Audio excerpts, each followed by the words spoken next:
Hello student. तो चलिए शुरू करते हैं हम आज का अपना चैप्टर एमएस एक्सेस, जो कि हमने लास्ट क्लास में स्टार्ट तो किया था बट फिनिश नहीं हो पाया था, है ना। तो आज हम इस चैप्टर को यहाँ फिनिश करेंगे और नेक्स्ट चैप्टर जो कि एमएस एक्सेस पर ही है उसको उसके कुछ पार्ट्स देखेंगे। ओके, तो चलिए स्टार्ट करते हैं। जो हमारा टॉपिक है उसमें पेज नंबर 22 ओपन कीजिएगा बेटा। ओपनिंग एन एग्जिस्टिंग डॉक्यूमेंट, पहले से एक डेटाबेस आपका क्रिएट है उसे ओपन करना। कैसे ओपन किया जाएगा उसे, ठीक है। हमें क्या करना होता है, स्टार्ट बटन पर क्लिक करते हैं, फिर हम एक्सेस सर्च करते हैं। अगर आपको याद हो कि हमने लास्ट टाइम जो वीडियो बनाई थी उसमें स्टीफन नेम से एक डेटाबेस क्रिएट किया था, ठीक है। तो या तो देखिए मैंने एक्सेस सर्च करते ही एक्सेस में जो भी डेटाबेस बने सारे आ गए, या फिर यहाँ से ओपन कर सकता हूँ स्टीफन को, या फिर यहाँ से, ठीक है। मैं कहीं से भी उसे ओपन कर सकता हूँ। यहाँ से देखते हैं, मैंने एक्सेस ओपन कर लिया। अब यहाँ से मैं पहले जो डेटाबेस पहले मैंने क्रिएट किए थे सॉफ्टवेयर में वो सारे शो होंगे रिसेंट में। ये देखिए ये रिसेंट है, यहाँ से सारे डेटाबेस जो अब तक मैंने क्रिएट किए थे, लास्ट मैंने वीडियो बनाई थी 9/4 को, तो ये देखिए 4 सितंबर को मैंने जो वीडियो बनाई थी उसमें पूरी डिटेल, सॉरी हाँ 4 सितंबर तो आ जाए, उससे पहले लास्ट वीक मैंने जो वीडियो बनाई थी कि मैंने अभी एडिट किया था, तो उसकी वजह से यहाँ पर आज की डेट आ रही है, ठीक है। पहले बनाई थी हमने 21 अगस्त को, तो देखिए उसकी वीडियो यहाँ आई, ठीक है। तो हम स्टीफन को ओपन कर लेते हैं कि यहाँ से तो कोई भी एग्जिस्टिंग डॉक्यूमेंट मीन्स पहले से क्रिएट हुआ डॉक्यूमेंट हम ओपन करना चाहते हैं तो हमें रिसेंट में यहाँ वो मिल जाता है। जैसे ही वहाँ क्लिक करेंगे तो यहाँ ऑप्शन पर आकर हमें इनेबल पर क्लिक करना होगा, इनेबल द कंटेंट। अब वही वाली जो हमने क्रिएट की थी टेबल वो यहाँ शो होगी। देखिए क्लास 6 नेम से एक टेबल क्रिएट की थी हमने, जैसे ही हम डबल क्लिक करते हैं इसका डेटा हमारे पास ये शो हो गया। लास्ट वीडियो में यही क्रिएट किया था हमने, ठीक है, अमित अंकित रिंकी, ठीक है। अब चलिए आगे बढ़ते हैं। नेक्स्ट हेडिंग आपका क्लोज डेटाबेस। क्लोज कैसे करना होता है, डायरेक्ट क्लोज कर सकते हैं यहाँ से, सिंपल है, तो है ना। नेक्स्ट आते हैं data type in MS Access, ठीक है। डेटा टाइप क्या होते हैं, देखिए अब जब हम ये टेबल क्रिएट कर रहे हैं तो हर रो में हर सेल में कुछ ना कुछ डेटा है। मोबाइल नंबर में नंबर है, यहाँ कैरेक्टर्स हैं, यहाँ नंबर हैं, है ना। अगर मैं एक बनाता हूँ और कोई और उसमें करेंसी होती है तो हम कैसे चेंज कर सकते हैं डेटा टाइप। डेटा टाइप का मीन्स है सेल में डेटा जो है वो किस टाइप का है। हम यहाँ नंबर भी डाल सकते हैं, लेटर भी डाल सकते हैं, कोई सिंबल भी डाल सकते हैं ना। तो किस टाइप का डेटा चाहिए उसका डेटा टाइप कहलाता है। तो उसके लिए हम यहाँ व्यू चेंज करते हैं और हम आते हैं अपना डिज़ाइन व्यू पर। डिज़ाइन व्यू पर जब हम आते हैं तो यहाँ देखिए जो भी हमने ऊपर फील्ड नेम क्रिएट किए हुए हैं वहाँ पर जो हेडिंग है वो यहाँ पर शो रहेंगे, ID, name, mobile number, roll number. हर फील्ड का एक अलग डेटा टाइप है। यहाँ मैंने डेटा टाइप की फील्ड में लिखा है ऑटो नंबर। इट मीन्स जब ID में हमें नंबर एंटर करने की ज़रूरत नहीं पड़ेगी, ऑटोमेटिकली एक एक नंबर इंक्रीज करता रहेगा, जो कि लास्ट क्लास में हमने देखा था, है ना। दोबारा आते हैं, देखिए 1 2 3 4। जैसे ही मैं 4 पर आता हूँ, 4 पर कोई भी डेटा टाइप करता हूँ, रोहित, ठीक है, यहाँ मैंने कुछ भी टाइप कर दिया। नेक्स्ट आया, नेक्स्ट यहाँ टाइप करता हूँ मैं रश्मि,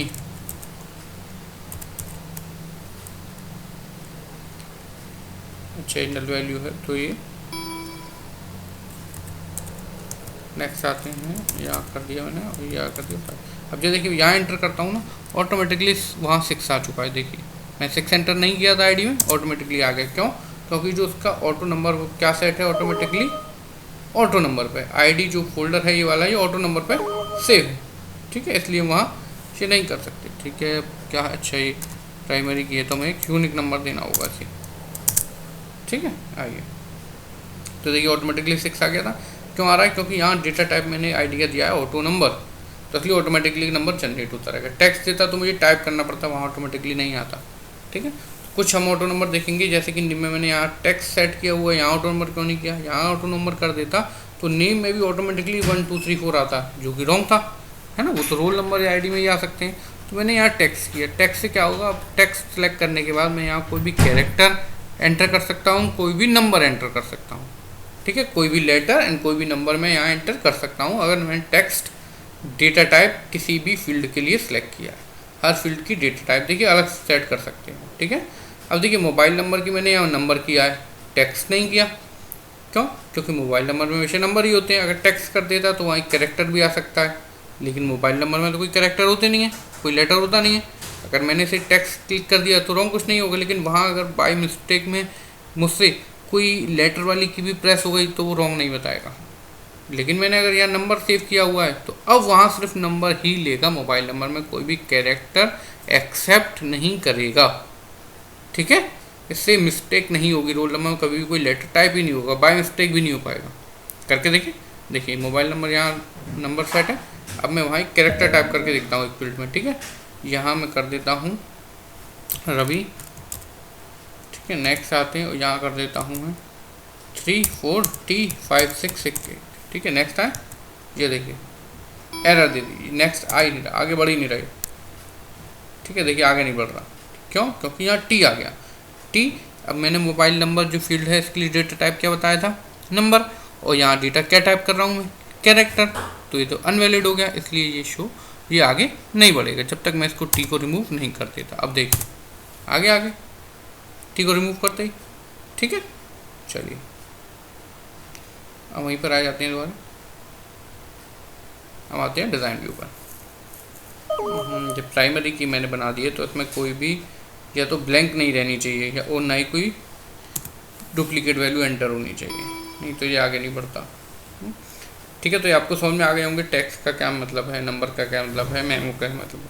ठीक है, देखो अब टेक्स्ट तो मेमो में क्या डिफरेंस है। अगर टेक्स्ट एंटर करता हूँ तो मैं कोई भी कैरेक्टर एंटर कर सकता हूँ और नंबर भी एंटर कर सकता हूँ। लेकिन अगर मेमो एंटर करता हूँ तो कोई भी कैरेक्टर और नंबर कुछ भी एंटर कर सकता हूँ, दोनों सेम है। टेक्स्ट करो या आप मेमो करो, कोई भी कैरेक्टर और नंबर एंटर कर सकते हो, लेकिन एक डिफरेंस है।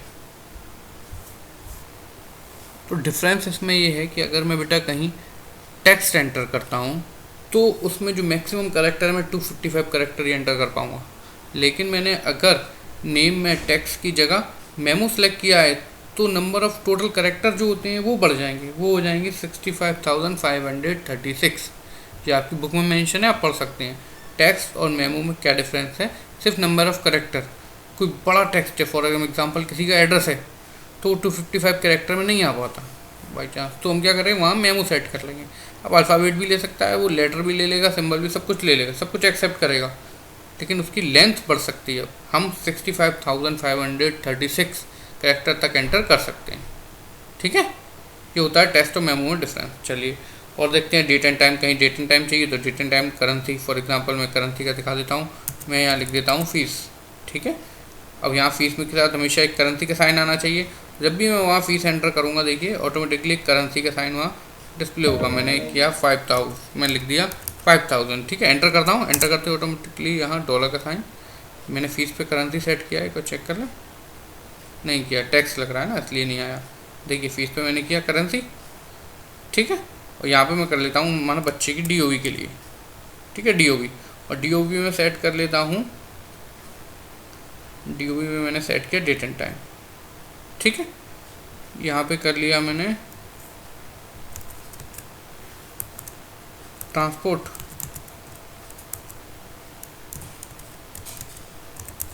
ट्रांसपोर्ट के लिए पूछ लेता हूँ। ठीक है, अब ट्रांसपोर्ट के लिए या तो होगा या नहीं होगा, तो यहाँ एक और ऑटो नंबर है, यहाँ पर सॉरी एक और ऑप्शन है, डेटा टाइप है हमारा यस एंड नो। ठीक है, यस या नो, वो यहाँ सेट कर लेता हूँ, ट्रांसपोर्ट है या नहीं, टिक लगाने के लिए आएगा। यहाँ मैं फिल नहीं करना हूँ, सिर्फ टिक लगाने के लिए। तो अब देखो वहाँ 3 कॉलम बढ़ गए होंगे, फीस और DOB एंड ट्रांसपोर्ट। ये देखिए चेंज करें व्यू तो फीस, DOB एंड ट्रांसपोर्ट, ये 3 ऑप्शन वहाँ बढ़ गए, fees, DOB and transport. Transport में देखिए सिर्फ टिक लगाने के लिए आ रहा है, क्यों? क्योंकि हमने वहाँ यस या नो का ऑप्शन सेलेक्ट किया था, है ना। और DOB में क्लिक करते हैं, कैलेंडर शो होना चाहिए, डेट है, तो ये देखिए जैसे ही हम क्लिक करते हैं। अच्छा, प्राइमरी की ब्लैंक नहीं छोड़ना है, चलिए तो प्राइमरी की फिल कर देते हैं। किराया प्राइमरी की को ब्लैंक नहीं छोड़ सकते, ये प्राइमरी की है तो प्राइमरी की रिमूव ही कर देते हैं ना, तो बार बार हमें इसे चेंज करना पड़ रहा है इसलिए। चलिए प्राइमरी की पहले मैं रिमूव कर देता हूँ रोल नंबर से। ये देखिए रोल नंबर पे लगी है ना, इसलिए ये बार बार एरर शो कर रहा है, अब नहीं करेगा। मैंने प्राइमरी की रिमूव कर दी है इससे। ठीक है, अब देखिए अब हम क्या करते हैं फ़ीस का। देखिए अगर मैं यहाँ फीस पे 6000 लिखता हूँ तो ऑटोमेटिकली वहाँ डॉलर का साइन आ गया। डॉलर के साइन को हम चेंज कर सकते हैं। ठीक है, यहाँ देखिए DOB में कैलेंडर शो हो रहा है, क्यों? मैंने date and time, data type जो था उसका क्या सेलेक्ट किया था मैंने, डेट एंड टाइम। यहाँ से हम चेंज कर सकते हैं। ठीक है, डिस्चार्ज ईयर में जा सकते हैं, डिस्चार्ज मंथ में टुडे पर आज की डेट पर जाना है तो हम आज क्लिक करते हैं तो आज की डेट यहाँ शो हो जाती है। ठीक है, अब जहाँ भी जब भी इस पर डेटा फिल करेंगे तो देखो एक कैलेंडर का साइन ही आएगा और मैं कैलेंडर पर क्लिक करते ही पूरी कैलेंडर की डेट शो हो जाएगी। यहाँ अमाउंट सेव करेंगे तो ऑटोमेटिकली डॉलर का साइन लगाएगा, यहाँ करेंगे तो टिक के लिए आएगा। ठीक है, ये क्यों आ रहा है? क्योंकि हमने डेटा टाइप इन फील्ड का ऐसा सेट किया है। तो ये था डेटा टाइप। ठीक है, नेक्स्ट आते हैं OLE डेटा टाइप था बेटा एक। देखिए और भी डेटा टाइप है यहाँ है OLE डेटा टाइप में हम कोई भी इमेज या एक्सेल की शीट या पावर पॉइंट की शीट यहाँ इनबिल्ड कर सकते हैं। ठीक है, कोई भी हमें कोई भी कंप्यूटर का ही सॉफ्टवेयर, कोई भी फाइल है एक्सेल की, वर्ड की, हमें यहाँ किसी एक सेल में हमें इनबिल्ड करनी है तो हम OLE ऑब्जेक्ट पर जाकर वहाँ इनबिल्ड कर सकते हैं। ठीक है, नेक्स्ट आता है हाइपरलिंक। हमें लिंक क्रिएट करना है तो हाइपरलिंक पर क्लिक कर सकते हैं। नेक्स्ट आता है लुकअप विजार्ड के थ्रू चलिए देख लेते हैं, इसमें थोड़ा टाइम नहीं लगेगा। देखिए फॉर एग्जांपल कोई जेंडर है ना, जेंडर पे हम ऑप्शन बनाते हैं जेंडर। अब यहाँ दो ही जेंडर हो सकते हैं, मेल या फीमेल, है ना। तो हम यहाँ ऑप्शन आ जाए, तो यहाँ ऑप्शन आ जाए मेल या फीमेल का, तो हम क्या करते हैं इसके लिए लुकअप विजार्ड। ठीक है, लुकअप विजार्ड पे जैसे ही क्लिक करूँगा देखिए नया विंडो आ गया। ठीक है, यहाँ पर आई विल टाइप नेक्स्ट। यहाँ पे हमें फील्ड सेलेक्ट करने क्या क्या चाहिए हमें ऑप्शन में वो लिख देना है, male and female. Next column में फीमेल, नेक्स्ट फिनिश।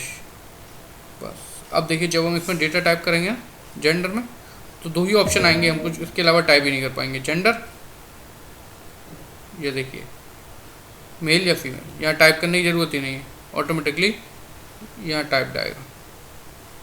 ठीक है, हमें बस सेलेक्ट करना है यहाँ पर, सिंपल बिल्कुल। ठीक है, ये था लुकअप विजार्ड। चलिए आगे बढ़ते हैं।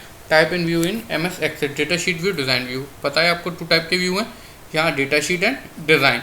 डेटा शीट व्यू में हम डेटा टाइप करते हैं और डिज़ाइन व्यू में उस डेटा का डेटा टाइप क्या हो, उसकी प्रॉपर्टीज़ क्या हो, वो सारी चीज़ हम डिफाइन करते हैं। फील्ड के ये फील्ड नेम है, ये फील्ड नेम कौन कौन से होने चाहिए, इसमें किस टाइप का डेटा टाइप हो, ये कहाँ डिफाइन करते हैं हम, डिज़ाइन व्यू में, है ना। डिज़ाइन व्यू में डेटा नहीं टाइप कर सकते, हम बता सकते हैं कि फील्ड नेम कौन कौन से होने चाहिए, हेडिंग, उन फील्ड की प्रॉपर्टीज़ क्या होनी चाहिए, ये पोर्शन देखिए फील्ड प्रॉपर्टीज़ का है, उन फील्ड का डेटा टाइप कैसा होना चाहिए और उनके बारे में कोई डिस्क्रिप्शन चाहे तो यहाँ डिटेल हम लिख सकते हैं। ठीक है, तो ये होता है हमारा डिज़ाइन व्यू। ये बताता है डेटाबेस का स्ट्रक्चर कैसा हो, ठीक है, और डेटाबेस में क्या क्या एंटर हो वो बताता है हमारा डेटा शीट व्यू। ठीक है, चलिए यहाँ देखिए फील्ड ग्रिड पेन। अगर हम इसी पर आ जाएं अपने डिज़ाइन व्यू पर तो यहाँ कुछ पेन है, पेन मीन्स एरिया। तो ये जो एरिया है, ये वाला एरिया, ये कहलाता है हमारा फील्ड ग्रिड पेन। ये area field grid pane book में देखिएगा मेंशन किया हुआ है। और ये जो कहलाता है वो कहलाता है field property pane, field property area, ये वाला। ठीक है, हर फील्ड की प्रॉपर्टी अलग अलग है। देखिए अगर मैं किसी फील्ड को चेंज करता हूँ तो नीचे देखिए चेंज हो रहा है ना। हर फील्ड की प्रॉपर्टी अलग है। मैं एक प्रॉपर्टी आपको लगा कर दिखा देता हूँ। ठीक है, फॉर एग्जांपल फीस है, तो अगर मैं चाहता हूँ कि फ़ीस की 10,000 से फीस किसी की ज़्यादा एंटर हो ना, ठीक है, क्या रोल नंबर मानते हैं। रोल नंबर में क्या है कि रोल नंबर ज़्यादा से ज़्यादा मैक्सिमम बच्चे जो हैं हमारे 40 हैं, 40 रोल नंबर से ज़्यादा स्टूडेंट एंटर ही ना, 40 से बड़ा नंबर ही एंटर ना हो, मैक्सिमम 40 हो। तो यहाँ एक ऑप्शन होता है वैलिडेशन रूल। यहाँ मैं लिख देता हूँ ग्रेटर देन लेस देन 40, तो 40 से कम ही वैल्यू एंटर होगी, इससे ज़्यादा एंटर ही नहीं होगी। करके देखें data sheet view. Okay, save कर दीजिए टेबल को।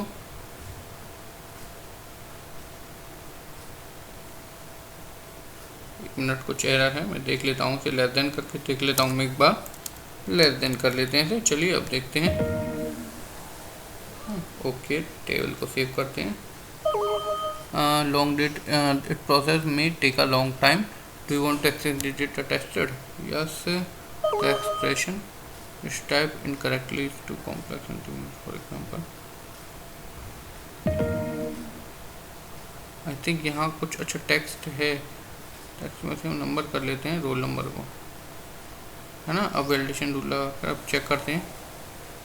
Greater than 40। हाँ, ये चलिए देखिए अब वर्क कर रहा है। अब हम क्या करते हैं कि मुझे अगर रोल नंबर में चाहिए कि 40 से ज़्यादा वैल्यू एंटर ही ना हो, ठीक है, तो इसमें जो वैल्यू क्या रहनी चाहिए, 40 से कम, तो हम यहाँ लिख देंगे लेस देन 40। ठीक है, ये रूल ब्रेक नहीं होना चाहिए, वैल्यू जो है 40 से कम ही होनी चाहिए। तो अब देखते हैं रोल नंबर पे हम डेटा एंटर करके देखते हैं। आ जाते हैं रोल नंबर पे और यहाँ मैं डेटा एंटर कराता हूँ। ठीक है, तो रोल नंबर वाले कॉलम में अगर मैं यहाँ डेटा एंटर करता हूँ 7, तो एक्सेप्ट कर लेगा, 40 से कम है। ठीक है, अगर मैं 7 से 40 से ज़्यादा करके देखता हूँ 54, अब देखते हैं, नो, 1 और more value are prohibited by the validation rule less than 40। ठीक है, तो अब वैल्यू 40 से ज़्यादा एंटर होगी ही नहीं। ठीक है, ये था वैलिडेशन रूल। तो इस तरह के कई सारे रूल है, वो आगे देखेंगे अगर चैप्टर में आपके आते हैं तो। ठीक है, चलिए आगे बढ़ते हैं। डिज़ाइन रूल ये आपको हो चुका है। Design view, creating a table and design view ये आप पढ़ लिया आपने। फील्ड नेम क्या है, डेटा टाइप क्या है, डिस्क्रिप्शन क्या है, आप पढ़ चुके हैं। ठीक है, यहाँ पर फील्ड नेम क्या था ये आप सब पढ़ चुके हैं बुक में जो आपकी।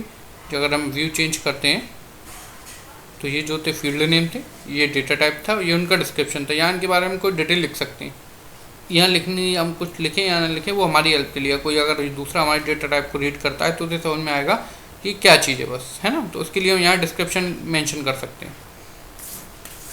ये था। और आपका अब चलिए थोड़ा सा रह गया है सेटिंग फील्ड प्रॉपर्टी। ये फील्ड प्रॉपर्टीज है, हम यहाँ सेट कर सकते हैं फील्ड प्रॉपर्टी। ठीक है, एडिंग अ रिकॉर्ड। अच्छा, एक और रिकॉर्ड अगर हमें ऐड करना है तो सिंपल, आप जहाँ रिकॉर्ड एंटर करना है वहाँ जाइए और डेटा अपना एंटर कर दीजिए। जो भी है रिकॉर्ड में जो भी डेटा है ये सारे क्या है, रिकॉर्ड है। ये है हमारी फील्ड, ये फील्ड फीस नेम की फील्ड है, DOB फील्ड, ट्रांसपोर्ट, और ये हमारे रिकॉर्ड है।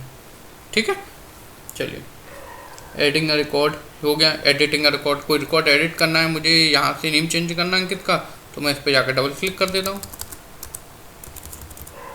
मैं यहाँ कर डबल क्लिक करता हूँ और यहाँ एडिट कर लेता हूँ। एडिट करने के लिए क्या करना होता है हमें, सिर्फ डबल क्लिक।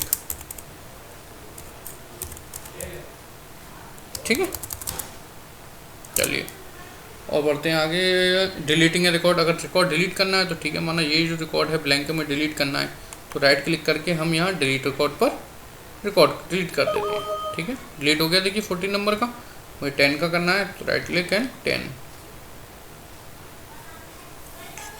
डिलीट हो गया 10 का। ठीक है, शॉर्टिंग। ठीक है, शॉर्ट देखते हैं। अब रोल नंबर वाइज मुझे अरेंज करना है। देखिए 1 2 3 4 फिर 5 6 7 मुझे इन्हें रोल नंबर वाइज लगाना है। तो हम क्या करते हैं, यहाँ पर राइट क्लिक करते हैं और यहाँ पर एक ऑप्शन आता है शॉर्ट, स्मॉलेस्ट टू लार्जेस्ट या largest to smallest to largest कर लेते हैं। ये देखिए 1 2 3 4 5 6 7 सारे अरेंज हो गए ऑटोमेटिकली।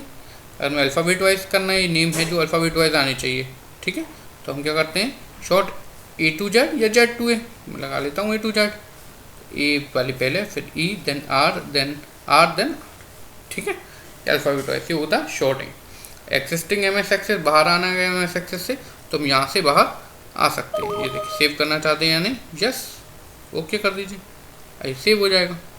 ठीक है, ओके बेटा, आई होप ये आपको समझ में आ गया होगा पूरा चैप्टर। आपका चैप्टर यहाँ कंप्लीट होता है। तो नेक्स्ट क्लास में हम नेक्स्ट चैप्टर कंप्लीट कराएंगे और इसके क्वेश्चन आंसर ग्रुप में अभी मैं सेंड कर दूंगा। ओके, थैंक यू बेटा।